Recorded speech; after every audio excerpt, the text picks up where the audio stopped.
entitled Our Pasts. 1. Page number 67. Chapter number 7. Title: Ashoka, the Emperor who gave up war.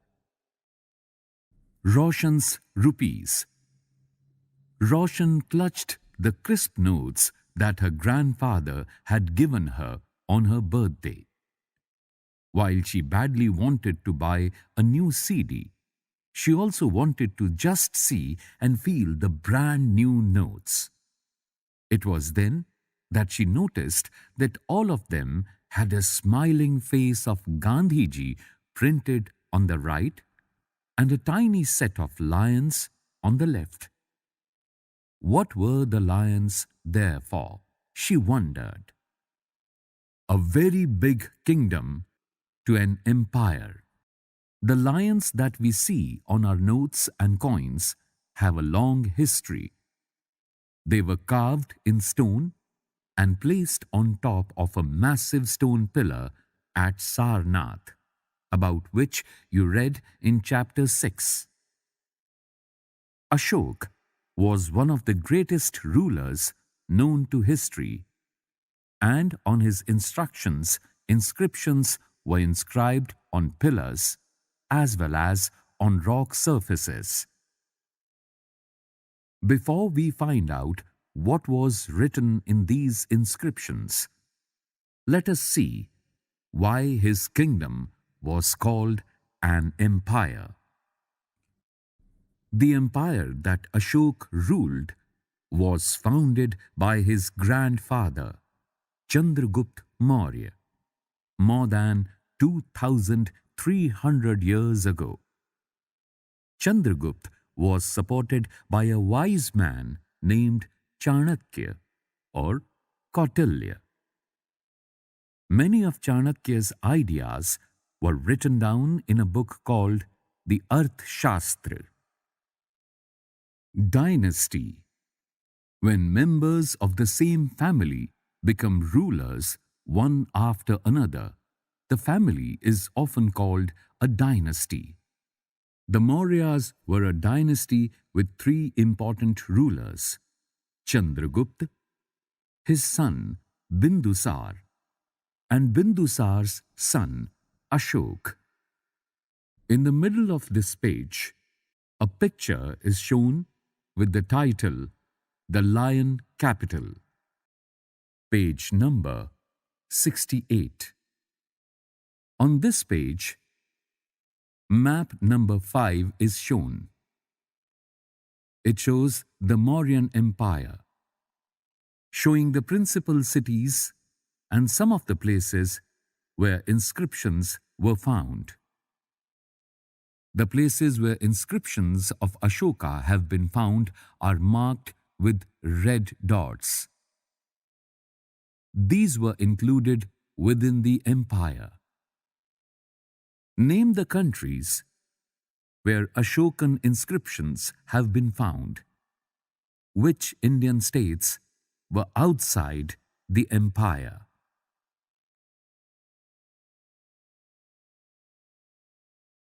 The cities with red dot are Kandhar, Lampak, Shehbazgarhi, Mansehra, Kalsi, Topara,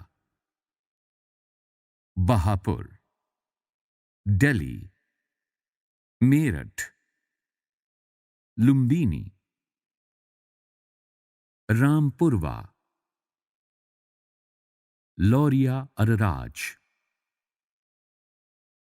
Sarnath, Kaushambi, Allahabad, Gujjar, Rupnath, Dhauli, Jaugarh, Sanchi, Punguraria,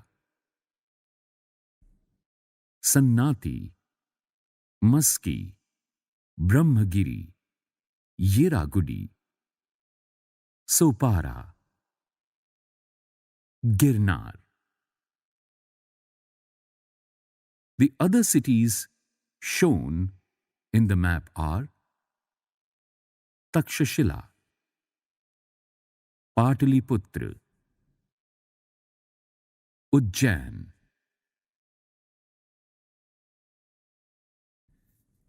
There were several cities in the empire marked with black dots on the map.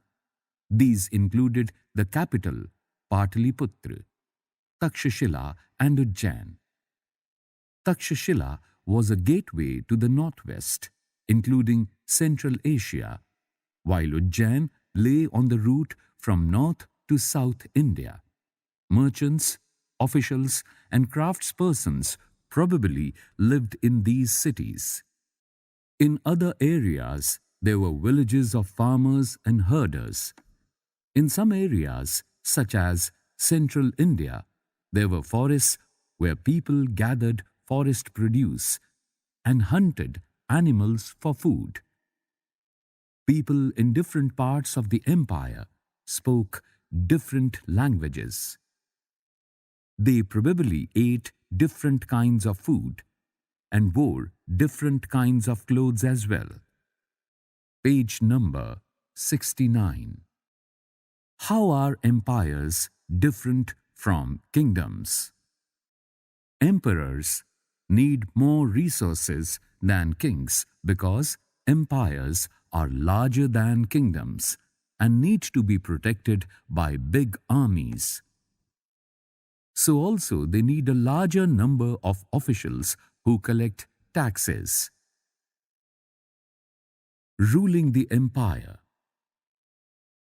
As the empire was so large, different parts were ruled differently. The area around Pataliputra was under the direct control of the emperor. This meant that officials were appointed to collect taxes from farmers, herders, craftspersons and traders who lived in villages and towns in the area. Officials also punished those who disobeyed the ruler's orders. Many of these officials were given salaries. Messengers went to and fro, and spies kept a watch on the officials. And of course, the emperor supervised them all with the help of members of the royal family and senior ministers. There were other areas or provinces. Each of these was ruled from a provincial capital such as Takshashila or Ujjain. Although there was some amount of control from Pataliputra, and royal princes were often sent as governors, local customs and rules were probably followed. Besides, there were vast areas between these centers. Here the Mauryas tried to control roads and rivers, which were important for transport and to collect whatever resources were available as tax and tribute. For example, the Arthashastra tells us that the northwest was important for blankets and South India for its gold and precious stones. It is possible that these resources were collected as tribute.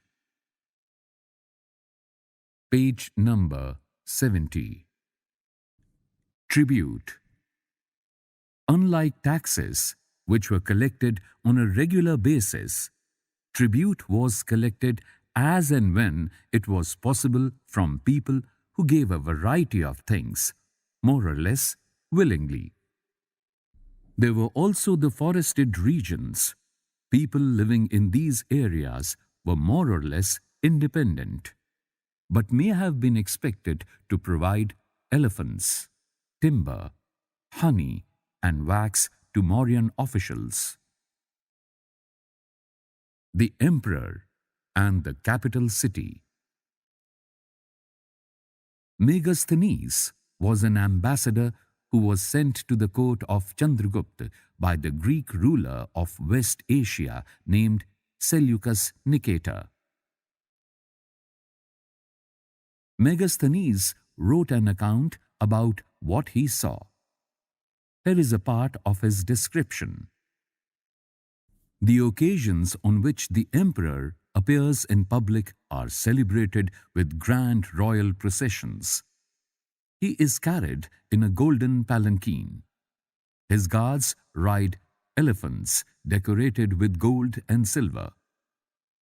Some of the guards carry trees on which live birds, including a flock of trained parrots, circle about the head of the emperor.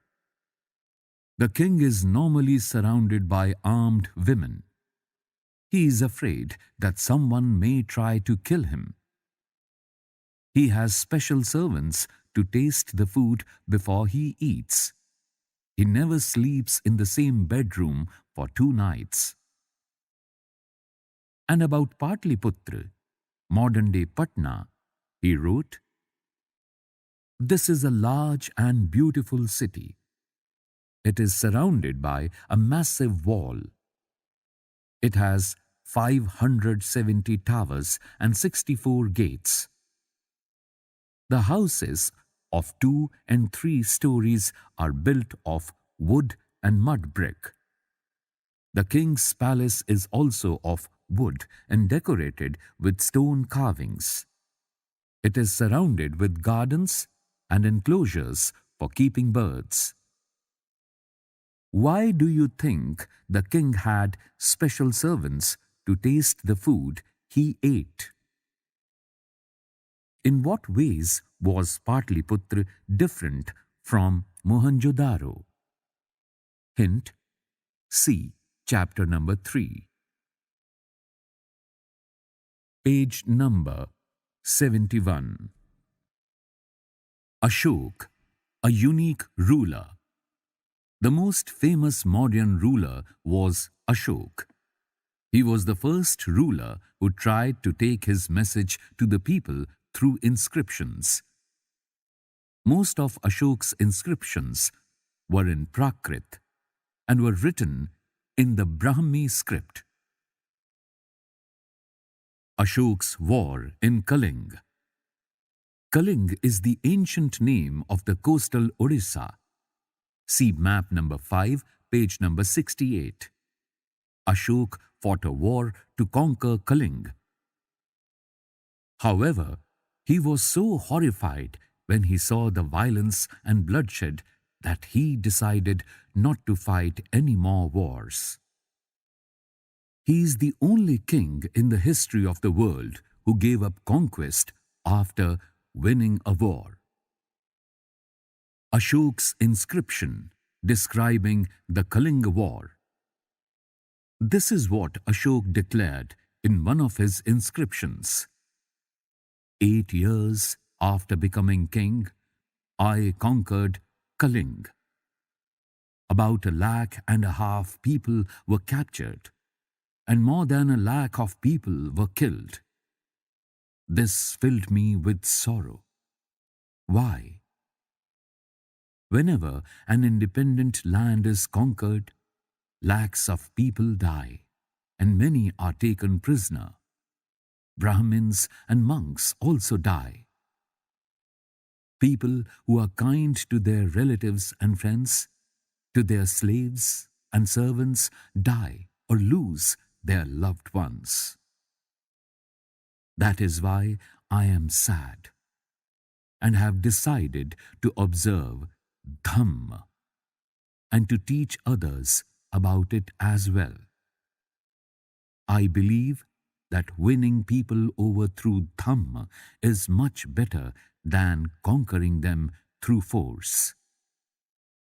I am inscribing this message for the future, so that my son and grandson after me should not think about war. Instead, they should try to think about how to spread Dhamma. How did the Kalinga War bring about a change in Ashoka's attitude towards war? Dhamma is the Prakrit word for the Sanskrit term Dharma. Page number 72. What was Ashok's Dhamma? Ashok's Dhamma did not involve worship of a god or performance of a sacrifice. He felt that just as a father tries to teach his children, he had a duty to instruct his subjects. He was also inspired by the teachings of the Buddha. Chapter 6. There were a number of problems that troubled him. People in the empire followed different religions, and this sometimes led to conflict. Animals were sacrificed. Slaves and servants were ill-treated. Besides, there were quarrels in families and amongst neighbors. Ashok felt it was his duty to solve these problems. So, he appointed officials known as the Dhamm Mahamat, who went from place to place teaching people about Dhamma. Besides, Ashok got his messages inscribed on rocks and pillars, instructing his officials to read his message to those who could not read it themselves. Ashok also sent messengers to spread ideas about Dhamm to other lands such as Syria, Egypt, Greece, and Sri Lanka. Try and identify these on map 6, pages 76, 77. He built roads, dug wells, and built rest houses. Besides, he arranged for medical treatment for both human beings and animals. On this page, a picture is shown. This is the Rampurva bull. Look at this finely polished stone sculpture. This was part of a Mauryan pillar found in Rampurva, Bihar, and has now been placed in Rashtrapati Bhavan. It is an example of the skill of the sculptors of the time. Page number 73. Ashok's messages to his subjects.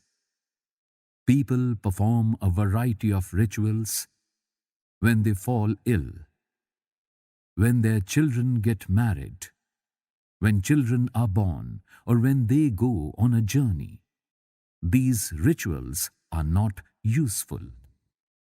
If instead people observe other practices, this would be more fruitful. What are these other practices?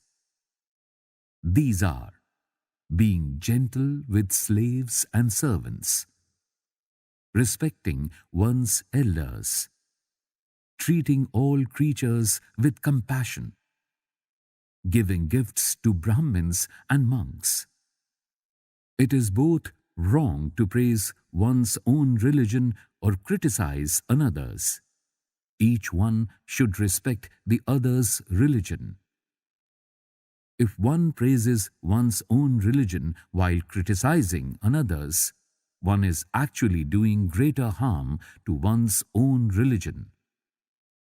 Therefore, one should try to understand the main ideas of another's religion and respect it. Pandit Jawaharlal Nehru, the first Prime Minister of India, wrote, "His edicts or instructions still speak to us in a language we can understand, and we can still learn much from them." Identify the parts of Ashok's message that you think are relevant today. In the bottom of this page, a picture is shown. This is the Brahmi script. Most modern Indian scripts have developed from the Brahmi script over hundreds of years. Here you can see the letter A written in different scripts. Early Brahmi, Devanagari or Hindi, Bengali, Malayalam, Tamil. Page number 74. Elsewhere. Somewhat before the time of the Mauryan Empire, about 2400 years ago, emperors in China began building the Great Wall. It was meant to protect the northern frontier of the empire from pastoral people. Additions to the wall were made over a period of 2000 years because the frontiers of the empire kept shifting. The wall is about 6,400 kilometers long and is made of stone and brick, with a road along the top. Several thousand people worked to build the wall. There are watchtowers all along, at distances of about 100 to 200 meters. In what ways do you think Ashok's attitude towards neighboring people was different from that of the Chinese emperors? Imagine, you live in Kalinga and your parents have suffered in the war. Messengers from Ashok have just arrived with the new ideas about Dhamma. Describe the dialogue between them and your parents. Let's recall. 1. Make a list of the occupations of the people who lived within the Mauryan Empire. 2. Complete the following sentences. A.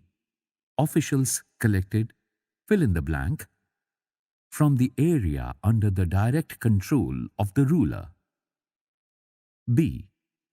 Royal princes often went to the provinces as fill in the blank. Page number 75. C. The Mauryan rulers tried to control fill in the blank and fill in the blank, which were important for transport. D. People in forested regions provided the Mauryan officials with fill in the blank. 3. State whether true or false. A. Ujjain was the gateway to the northwest. B. Chandragupt's ideas were written down in the Arthashastra. C. Kalinga was the ancient name of Bengal. D. Most Ashokan inscriptions are in the Brahmi script. Key words: empire, capital, province, Dhamm, messenger, official. Let's discuss. Number 4. What were the problems that Ashok wanted to solve by introducing Dhamma? 5. What were the means adopted by Ashok to spread the message of Dhamma? 6. Why do you think slaves and servants were ill-treated? Do you think the orders of the emperor would have improved their condition? Give reasons for your answer. Some important dates. Beginning of the Mauryan Empire, more than 2,300 years ago. Let's do. 7. Write a short paragraph explaining to Roshan why the lions are shown on our currency notes. List at least one other object on which you see them. 8. Suppose you had the power to inscribe your orders. What 4 commands would you like to issue?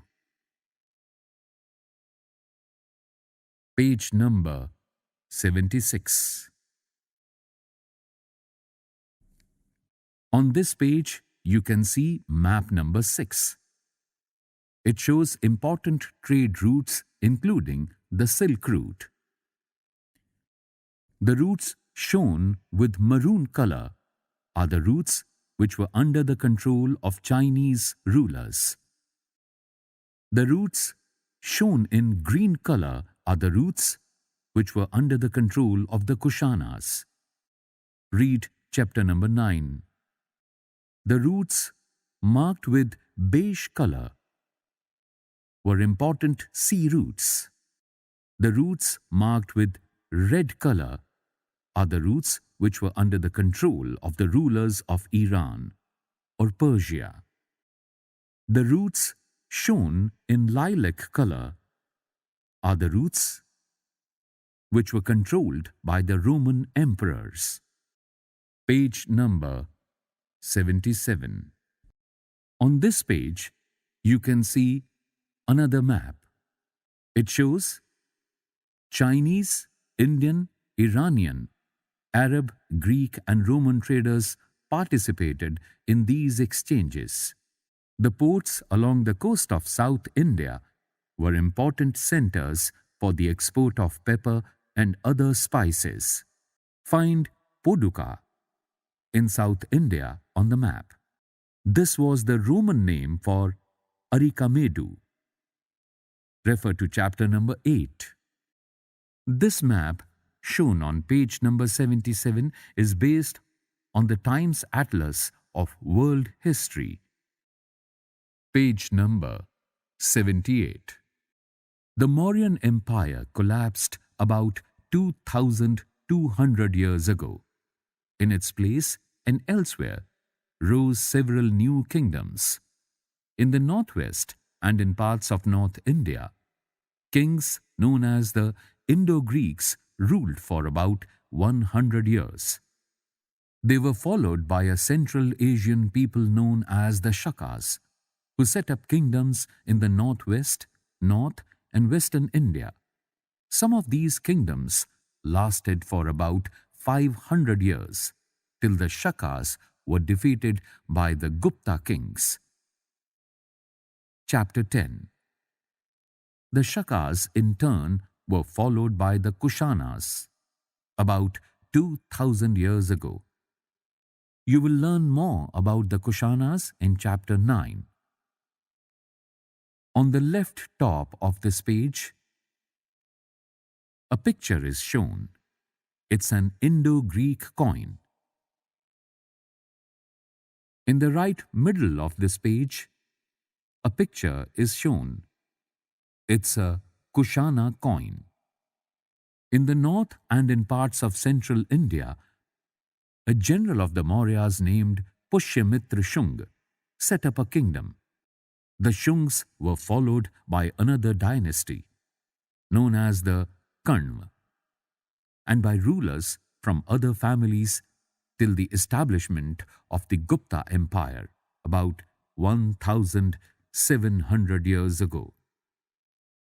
The Shakas, who ruled over parts of western India, fought several battles with the Satavahanas, who ruled over western and parts of central India. The Satavahan kingdom, which was established about 2,100 years ago, lasted for about 400 years. Around 1,700 years ago, a new ruling family known as the Vakatakas became powerful in central and western India. In South India, the Cholas, Cheras and Pandyas ruled between 2,200 and 1,800 years ago, and about 1,500 years ago, there were two large kingdoms, those of the Pallavas and the Chalukyas. There were several other kingdoms and kings as well. We know about them from their coins and inscriptions, as well as from books. On the right bottom of this page, a picture is shown. It's a Satavahan coin. There were other changes that were taking place in which ordinary men and women played a major role. These included the spread of agriculture and the growth of new towns, craft production and trade. Traders explored land routes within the subcontinent and outside, and sea routes to West Asia, East Africa, and Southeast Asia. See map number 6. Were also opened up, and many new buildings were built, including the earliest temples and stupas. Books were written, and scientific discoveries were made. These developments took place simultaneously, that is, at the same time. Keep this in mind as you read the rest of the book.